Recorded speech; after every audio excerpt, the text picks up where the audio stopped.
C'est un nouveau coup dur pour les salariés de l'aciérie Ascoval de Saint-Saulve dans le Nord, puisque le repreneur, c'est le sidérurgiste British Steel, est en liquidation. Néanmoins, le ministre Bruno Le Maire se veut rassurant sur le site lui-même qui serait épargné.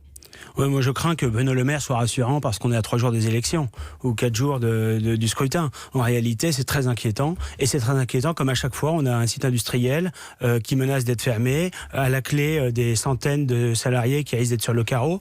Pourquoi ? Eh bien parce qu'on est incapable de mettre ni à l'échelle nationale ni à l'échelle européenne les protections légitimes qui permettraient d'éviter d'avoir la concurrence déloyale qui vient tuer notre tissu industriel méthodiquement depuis des décennies. On voit bien que dans le monde, toutes les grandes puissances, les États-Unis, la Chine, la Russie protègent leur économie.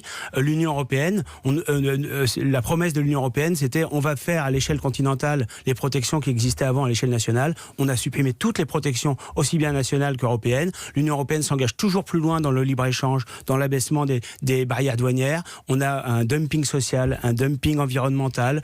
Aujourd'hui, des produits qui sont fabriqués à l'autre bout du monde, qui ne respectent aucune de nos normes sociales, aucune norme sanitaire pour les produits agricoles, aucune norme environnementale, notamment en matière industrielle. Et maintenant, que faudrait-il faire ? Est-ce que vous seriez pour une nationalisation temporaire, même partielle pour Ascoval ? Si c'est nécessaire, oui. Je crois qu'il faut aussi que la puissance publique intervienne. C'est pas la logique de la perfusion, ça, sans vision à long terme ? Non, mais il faut les deux. Il faut à la fois rétablir des vraies protections économiques. Et Emmanuel Macron veut s'engager toujours plus loin dans les dérégulations économiques. Et en effet, que l'État intervienne à chaque fois que c'est nécessaire, de manière ponctuelle, pour sauver un site industriel ou sauver une filière. Mais aujourd'hui, ça aussi, c'est interdit au nom du grand dogme, du grand principe de la concurrence libre et non faussée. On interdit dans le cadre des traités européens et par la Commission européenne les interventions de l'État dans le secteur économique.